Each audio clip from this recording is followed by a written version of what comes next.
Hello, and welcome to the Introduction to ArcWeb Services training seminar. My name is Marcy Lavillet, and I am a Parks Manager here at ESRI's ArcWeb Services team. Today we'll be talking about some basic topics about ArcWeb Services. We'll go over some fundamentals of ArcWeb Services, some basics to get you going. We'll talk about how ArcWeb Services can be used by ArcGIS users. Then we'll talk about how ArcWeb Services can be used by developers. And then we'll talk about support that's available for ArcWeb Services users. After each topic, we'll go through a software demonstration, and we'll go through a review of the concepts learned in that section. So first is ArcWeb Services fundamentals. The first question on everyone's mind usually is, what are ArcWeb Services? Well, we like to define them as GIS content and capabilities delivered via the internet. Well, what does that really mean? Let's go through a quick demo. Here we have an example of how an ArcWeb Services user is connected through the internet to ESRI. Now, if the ArcWeb user has a question, such as, where is Redlands, California? They can send this request across the internet to ESRI.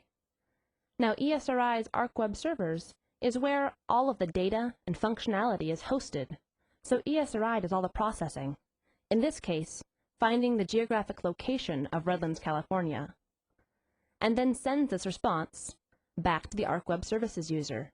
So here we have the XY location of Redlands, California. Now, the ArcWeb user has only paused for perhaps a second to get back this information and hasn't done any processing on their own computer.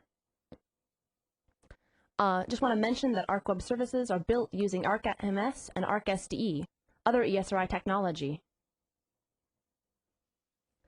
ArcWeb Services are extremely valuable, and let's go through some of the reasons why you might be interested in ArcWeb Services. ArcWeb Services contain terabytes of data on demand. We have huge servers that contain all of this data that you can access just by requesting it. There's no need for you to take care of this data yourself.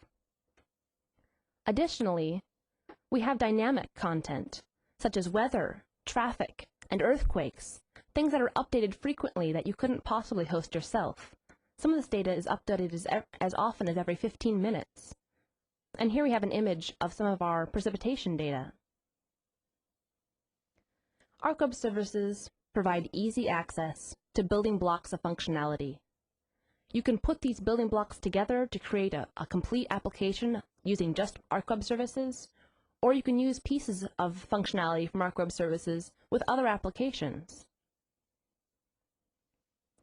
Because ESRI stores and maintains and updates all of this data, there's no hassle for you to use this data. There's no need for you to have any additional hardware or staff or software to use ArcWeb Services. As long as you have an internet connection, you can use ArcWeb Services. I'd like to stress the reliability of ArcWeb Services. We have a complete system of computers hosting all of this data and functionality here in Redlands, California, and we have another complete system in Mesa, Arizona. So not only do we have two systems, but they're geographically separate. Under normal conditions, a load balancer actually balances traffic between the two, so that each side contains a steady stream of people. Now, if either side needs to be taken down for maintenance or updates, the other side can handle all of the traffic independently, so there's really no concern about any loss of availability. Let's go a little more in depth into the content that's contained in ArcWeb Services. There's street data for the US, Canada, and Western Europe from such data providers as GDT and TeleAtlas. There's shaded relief imagery from the USGS. We have a place name gazetteer that contains over 3 million place names from around the world, such things as cities, countries, natural features like rivers, and other points of interest like national parks. There's demographic data from the census. There's DOQQs from both Globe Explorer and Pictures. There's topographic data from the National Geographic Society. There's satellite imagery for the world. And there's live data, like weather and traffic. And there's more data, and more is being added all the time. And with access to ArcWeb services, you get immediate access to anything new that's added to the system. There's also diverse capabilities available with ArcWeb services. Things like mapping, where you can ask for a geographic area and the size of the map image that you'd like. There's query, where you can find out detailed information about a geographic location, such as whether it's inside a flood zone or whether it's raining in that area. With proximity search, you can find out what's nearest to you, such as find the nearest schools or hospitals. You can perform geocoding, that is, getting a geographic location for an address or a place name. You can perform routing between 2 or more stops. There's a gazetteer search, which is our place name gazetteer. And you can also perform reporting to find out detailed information about the census demographics or other market profiles in your area. And more, and again, with access to ArcWeb services, any new functionality you immediately get access to. Anyone can use ArcWeb services. ArcWeb services are easy for ArcGIS users to use. By using the ArcWeb Toolbar, you can access ArcWeb services at the click of a button. You can combine ArcWeb services data with your own data locally. And you can also use ArcWeb services with ArcMap's GIS tools. Or perhaps you're a developer and would like to build your own web applications or a custom desktop application. ArcWeb for Developers allows you to program on completely cross-platform so that you can program and deploy on any devices. And we'll go more into that a little in depth later. Let's go through a quick software demonstration of how ArcWeb services can be used. Here we have a geofencing application. Geofencing deals with whether an object is inside or outside of a geographic region, and cares about whether something has crossed that boundary. And if I scroll down, you'll see that our boundary is this blue circle. There are 3 icons on this map, all arrows with numbers, that represent cars with GPS devices. So we're actually tracking where these cars are moving, and the arrows represent which direction they're heading. The cars are colored blue when they're inside the circle, and red when they're outside the circle. And you'll see that we have a zoomed-in map of one vehicle, so we can check on exactly where it's located. I could change which vehicle I'm tracking if I so wish. In the upper left corner, you can see a table representation of where each of the cars is located, their XY coordinate, and which direction they're traveling. And this table is also color coordinated with the same red being outside the circle and blue being inside the circle color scheme. Additionally, if I scroll down, you'll see that I have a table log of when these cars have entered or exited the circle. So I actually know the date and timestamp of when this occurred. Now, this information might be helpful for such scenarios as if I was a construction crew manager and I wanted to know when my employees had left the area for a coffee break and how long they'd been gone. Or I might be in charge of a trucking company and I want to know when my truck has gone too far off the route. This might be particularly interesting if I was dealing with hazardous materials trucks and I wanted to make sure they stayed on appropriate routes. These are just some examples of how you might use geofencing, but there are many more applications. Another showcase I'd like to show you is our World Photo Album showcase. Here in the right side, you can see that we have a generic mapping application where I can pan different directions. I can even zoom in and out. And you'll see that there are numbered icons on the map, each representing a photograph that has a geographic component to it. So these numbers are placed on the map where the photo was taken. Now I can sort how the photos are displayed on the map, either sorting and filtering by place, which place the photos were taken in, by type, whether the photos are of landscapes or people and culture or so on. Or I can even sort by date and only show photos that are very recent. There's even a keyword search if I so desire. Now, the best part about this application is that I can click on the View Photo button and then actually click on one of the icons to bring up the photo. Now here we have an image of myself in Lithuania standing next to a statue that was in a sculpture park. The idea of this photo album application doesn't have to be directly applied to photos. I could use it for something like real estate, where if I had particular documents that had a geographic location associated with them, such as the real estate location, I could use this application to find the documents I'm looking for, rather than looking up by last name or other search criteria. It might be easier for me to just look at a map and click on the map location to find these documents. Any documents can be stored using this World Photo Album application. So this is just another simple idea of how you can take the building blocks of ArcWeb services and make them into a complete application. So to continue on, let's look at a review of what we've learned. ArcWeb services are content and capabilities, so data and functionality. ArcWeb services are hosted at ESRI. You just access them over the internet. And ArcWeb services are ready to use in your ArcGIS desktop or in a custom web application that you can build. Our next topic is to look at how ArcWeb services can be used by ArcGIS users. The easiest way to use ArcWeb services in your ArcGIS desktop is to use the ArcWeb Toolbar. And here we have a screenshot that is of a possible user scenario. And in the upper right, you'll see the ArcWeb Services toolbar. And you'll see that we've integrated it into our ArcGIS desktop. Well, let's look a little more closely at the ArcWeb toolbar and its functionality. Here we have a zoomed-in version of the ArcWeb toolbar. We're going to go through each one of the buttons and describe what it does. The leftmost button is actually a drop-down menu that helps you manage your account to find out how much time you have left with your ArcWeb services. You can add data with the Add Data button. So this is actually how you add maps to your ArcGIS desktop. You can find points of interest, find the things that are nearest to you, and set search criteria so you can limit what is returned.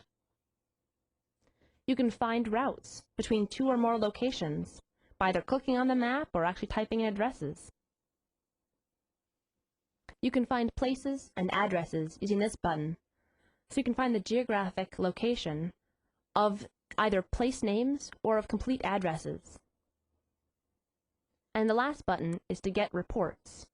You can find out query information about a particular location, such as whether it's in a floodplain.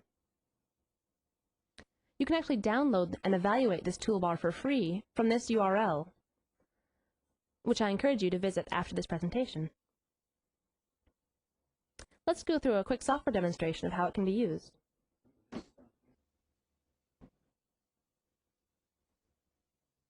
Here we have ArcGIS Desktop, and right now we're looking at a world satellite imagery. And I can actually zoom in on this imagery down to 150 meters resolution. So it's really quite nice imagery. I'm going to show off some more of the data by zooming in to the US area. Here we're looking at the Meteorologics live precipitation data. So here's actually a rainfall around the US right now. So you can see that we have a little bit of a snowstorm going on in a few places.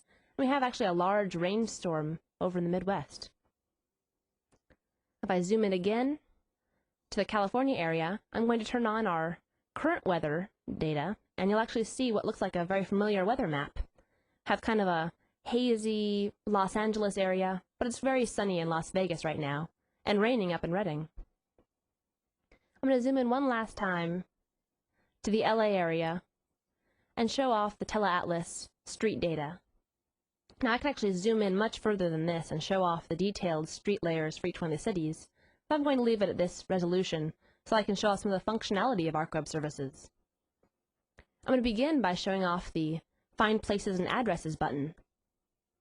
And first let's find a place by using a landmarks data source. I'm actually going to search for Disneyland and click the Find button. This is actually looking on our gazetteer to find this place name. And here we have Disneyland, California, under amusement parks. And I can draw this as a labeled graphic on my map. If I move this dialog, you'll actually see this labeled graphic displayed on the map. Now to continue, I'm going to geocode an address. So I'm going to geocode our favorite address, 380 New York Street, Redlands, California, which is where the Redlands office of ESRI is located. And here's the address. And again, I'm going to add this as a labeled graphic to the map. Now if I close this dialog, you'll see both of these icons drawn as labeled graphics on the map. I can actually choose to select each of these points, and then I'm going to actually use the Find Route button, so I can add these stops to my route. So now I am generating a route from Redlands, California to Disneyland, which of course is where I'd like to go. I'm actually going to use the Add Stop button and just click on my map for a third route stop in Pomona. So now I'm going from Redlands to Disneyland to Pomona, and I'm going to click the Return To checkbox, so I actually end up doing a full loop back to ESRI. Now if I so chose, I could reorder the stops. I could even rename them to something more descriptive than Route Stop 1, Route Stop 2. There are also additional options. I can choose my routing data source, which I'm going to choose GDT. I can choose to find the quickest route or to find the shortest route. I can prefer to use highways more frequently or use more local roads. I can even save the graphic that I get back as a shapefile, so I can actually use it with other ArcMap sessions. I'm going to go ahead and click the Find Route button, and it's going to generate step-by-step driving directions for me, along with the geometry it's going to display on the map. So here I have the step-by-step driving directions, give me the turn-by-turn steps on how to go from ESRI to Disneyland to Pomona and back. I could have chosen to get these driving directions in any European language, but since I only speak English, I'll stick with that. And if I click the Create Printable Version button, it'll actually create a web page that I can, with the map that I've created and the driving directions, and then I can actually print this out and take it with me on my journey. So here we have the driving directions, and here's the map I've created. If I scroll down even more, it'll give me the summary of how long the trip will take and step-by-step turns. If I close this and close the other dialog, you'll actually see the map that I've created.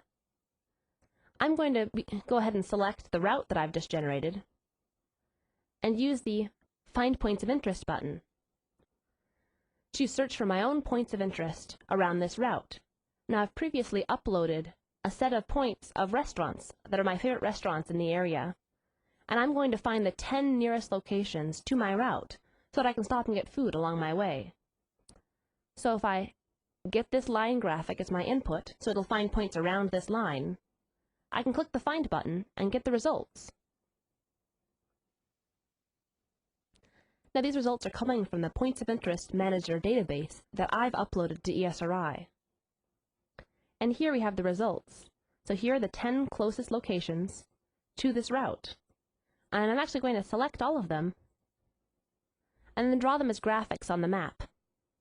So if I close this dialog, you'll see 10 black dots that represent the restaurants along the way.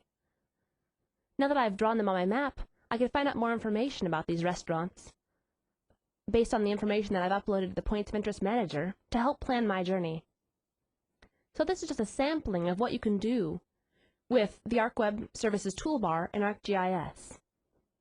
Additionally, I could have used local data along with my data that's coming from ESRI. I could use more heavy-duty geoprocessing tools from ArcMap along with my ArcWeb Services data. So this is just a sampling of what's available with this toolbar. So let's go through a review of what we learned. The ArcWeb Toolbar is freely downloadable from a website at ESRI. It gives you easy access to ArcWeb services. All you have to do is click buttons and you have instant access. And it allows you to work within the ArcGIS desktop and with the ArcGIS desktop tools. Our next topic is how to use ArcWeb services as a developer. ArcWeb services, as used by a developer, allows you to build custom applications. You can build your own complete web page that only uses ArcWeb services, or you can extend an existing web page with ArcWeb services. For instance, putting a map into your existing website. ArcWeb services are built on industry standards, such as SOAP and XML, which we'll cover the terminology more a little later. But the idea is that these standards allow it to be very easy to use ArcWeb services. You can use with your programming language of choice, such as a few shown here, but really, ArcWeb services, because they're built on these industry standards, can be used by any programming language, so whatever you're familiar with, you can use. You can even deploy on your platform of choice, whether it be Windows, Unix, Linux, or such other devices such as cell phones or wireless devices can even use ArcWeb services. As long as it has an internet connection, it can use ArcWeb services. Let's go through some of the ArcWeb services terminology. And since ArcWeb services are SOAP web services, this terminology applies to any SOAP web service. These are standards-based XML services. So there are three main standards that we adhere to. There's the UDDI, which is how you discover web services. There's the WSDL, which is how you connect to web services. And there's SOAP, which is how you talk to web services. Now, all SOAP web services are accessible over HTTP and HTTPS, which are protocols that are widely used. Let's go through each one of these terms a little more in depth. The UDDI is how you discover a web service. It stands for the Universal Description, Discovery, and Integration. But it's easier to think of it as a yellow pages for web services. So when you want to find a web service, you go to the UDDI to look it up. When a web service is created, it's actually registered by its creator on this website. And free as well as for fee services are listed here. So you can go to this website, www.uddi.org, and look for any web service that you've been desiring. Let's talk about WSDL. The WSDL is how you connect to web services. It stands for the Web Services Description Language, and it defines what's available in a web service. So it's kind of easier to think of it as the web service's resume. It tells you exactly what functionality is available and how you access it. Really, a WSDL is intended for computers to read, not for humans to read. So although it contains all the information, it's a very dense document that you wouldn't really read for pleasure. But because it's very systematically laid out, it's easy for your computer to read it and process this information. So it actually acts as a pointer to the service. So when you want to find a web service, you can actually, when you use a web service, you actually point to this location, and that's how you connect to the web service. A WSDL is also a URL, such as this one for our place finder. SOAP is how you talk to a web service. It stands for the Simple Object Access Protocol, and it's the standard format for web service communication. You'll see that SOAP messages are self-describing. Here at the top, it tells you that it's beginning a SOAP envelope, and at the bottom, it tells you that it's ending a SOAP envelope. So therefore, everything in between is a SOAP envelope. And that's the standard way of telling the computer that's a SOAP message. The interesting part comes in the middle, where we say that we're beginning a find place method and ending a find place method. And so the parameters that we needed to define, such as the place name, which in this case is Redlands. So I'm actually finding a place that is Redlands. And this is my request here. I could also have set some options, but I've left those out to make this a very simple SOAP message. Now the response would look very similar, but it would contain the XY location of Redlands, California. Web service toolkits are how you access web services. They actually translate between SOAP and your favorite programming language. So you actually program in whatever language you're comfortable with, and your web service toolkit takes care of translating to the SOAP standard and passing that over the internet. They exist for virtually every programming language. So we have some example languages here that some of our users are using right now. And here are the toolkits that you can use with these languages. So for instance, if you wanted to program in either VB.NET or C#.NET, you could use Microsoft's Visual Studio.NET. Don't let money be an object here, because some of these toolkits are even free. these toolkits actually create local objects based on the WSDL. So you actually access the WSDL, and it creates little translation objects that are hosted on your computer and help you use the web service easily. So let's go through a scenario of how you might use a web service.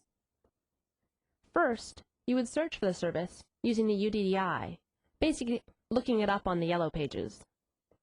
The UDDI will tell you where the WSDL location is. In this case, the WSDL is pointing to ESRI for an ArcWeb service. Then, you would point your web service toolkit to this WSDL to connect to the service. Next, you would write your application, actually writing the code behind all the functionality that you want. And then your application will make requests using SOAP. So every time you want information, it would pass a SOAP message to the server. Let's go through a demonstration of how you might use ArcWeb Services as a developer. Here I'm bringing up Microsoft Visual Studio.net, and I'm actually going to program in C#.net. But don't be too concerned about the specific language or toolkit that I'm using, because all the concepts I'm going to go through apply to any web service toolkit and any language. Like I said, these standards allow us to use any different programming language that we desire. So here we have the window that shows me the user interface to my application. And it's a fairly familiar layout. We have a map on the right, and it comes with all the different zooming in and zooming out and panning options that we're used to. And on the left, we have some input text boxes where a user can enter an address, their city, state, and zip code, and then click on a Get Map button to actually find that location on the map. Now I want to stress that what you're seeing here is just the user interface. There's no code behind any of this functionality yet, so at this time, if I were to bring up this application and click on things, nothing would happen. I have to actually write the application behind this pretty facade. So to begin, I'm going to show this toolbar here over on the right, and you'll see that I have a couple web references, but I'm going to add a third one. So I can actually use the Add Web Reference, and this will bring up a window that gives me access to the UDDI. So I can click on the UDDI directory, and it'll bring up a web page that actually is accessing the UDDI live. I'm going to look for ArcWeb Services by searching for the provider name as ESRI. Now this will bring up a listing of all the services that ESRI is registered on the UDDI. You'll see there are 2 listings for each service, and this is because we've registered both an HTTP and an HTTPS service for extra security if it's really desired. I'm going to add the Address Finder service by clicking on the WSDL. So here I'm going to click on the WSDL and it'll actually add this reference. Here's some documentation about this service, and it shows off the different methods that are available, as well as a little bit of documentation about what it does. I'm going to go ahead and add this reference to my project, and now I have access to all of this Address Finder functionality. If I click on the class view and expand some of these menus, you'll actually see that it's added objects for each one of the pieces of functionality from Address Finder. Now these are hosted on my computer and help me access this web service. These are objects like the address object that contains things like city and country and house number, all the building blocks necessary to make an address, and it makes it much easier for me to make my own address. So if I close this a little, you'll see more of the user interface. I'm going to actually look at the code next. So this is the code behind this application.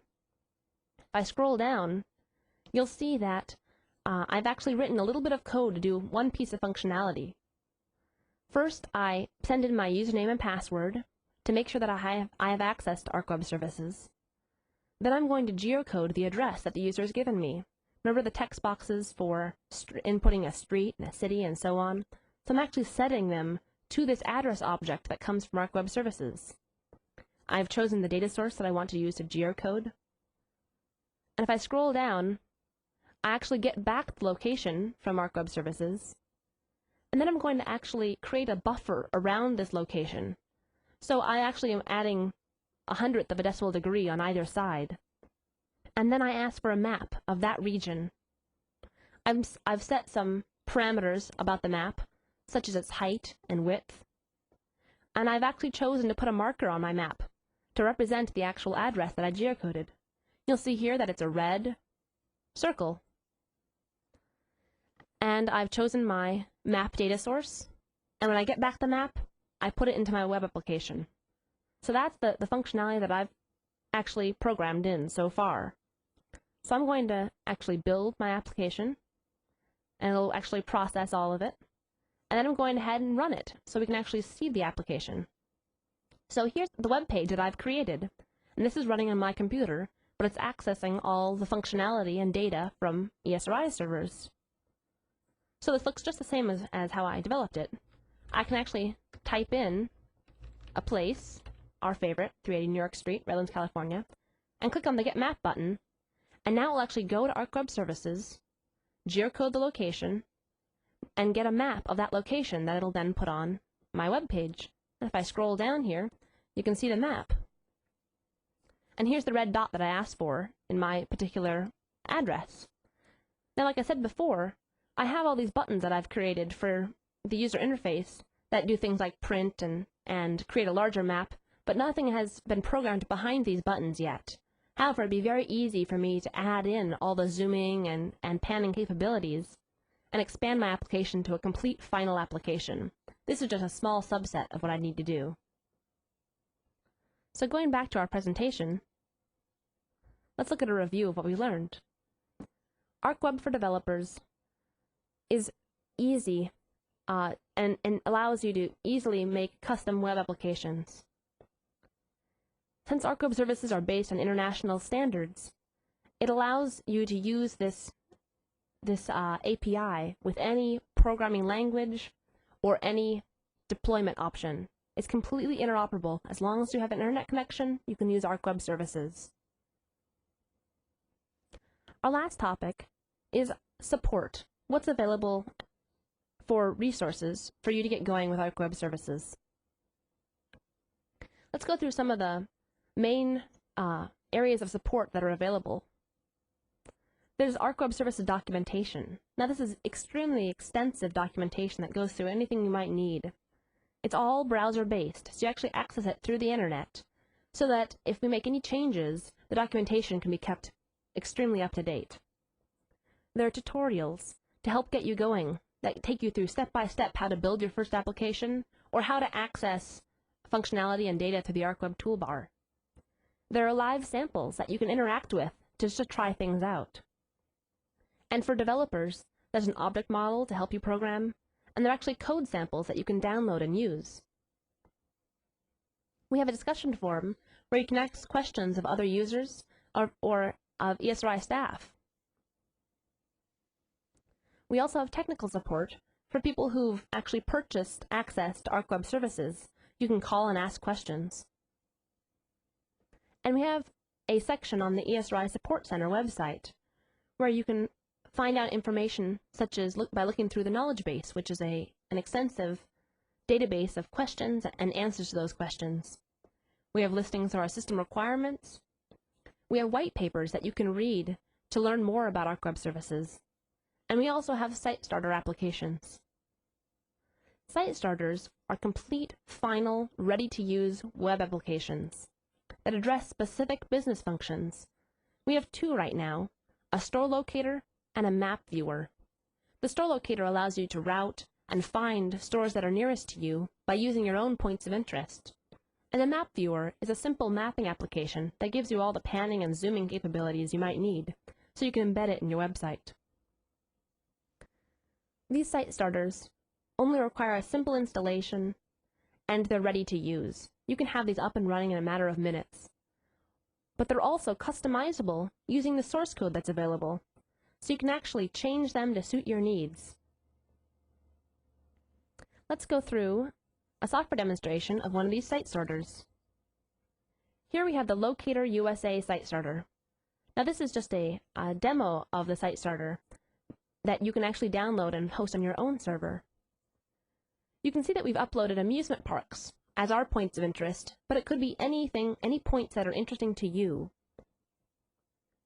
I'm going to type in our street address here and actually find the 3 nearest locations, although I could choose to find more. So right now, it's using all the different pieces of ArcWeb services. I'm geocoding the address, placing it on a map, and finding the nearest points around me. So here we have the amusement park search results. In this map, we have a red icon representing where we are right now, and 3 yellow icons that represent the 3 nearest amusement parks.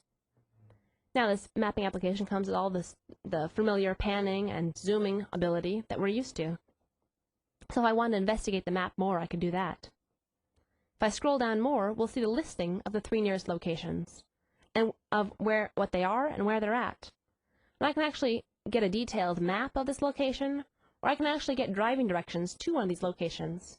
I'm going to go ahead and click on that and get driving directions to Bullet Racing.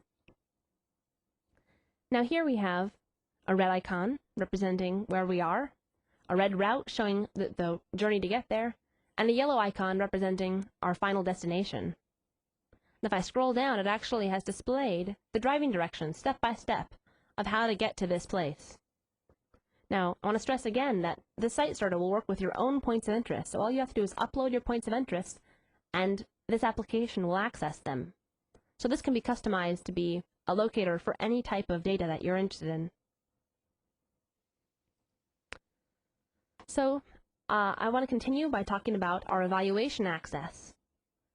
It's really easy to get started with ArcWeb services because we have a 1-month free evaluation available. You can use it as an ArcGIS user or as a developer.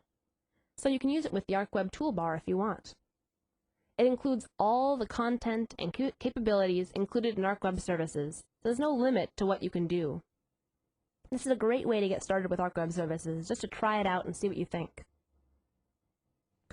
For more information, there are lots of web pages available to get you going. The top web page is our product page where you can learn more about ArcWeb services. There's 2 sites for ArcWeb services documentation, ArcWeb Online, which is our developer resource center, and the Toolbar help for ArcGIS users. We have a site on the ESRI Support Center, which, like I said earlier, you can find out the answers to questions or look at white papers. And then finally, we have the link to our discussion forum. Now, all of these links are available on the What's Next page on the virtual campus webpage that you have open. So after this presentation is over, you can click on those links easily. On behalf of ESRI, I want to thank you for attending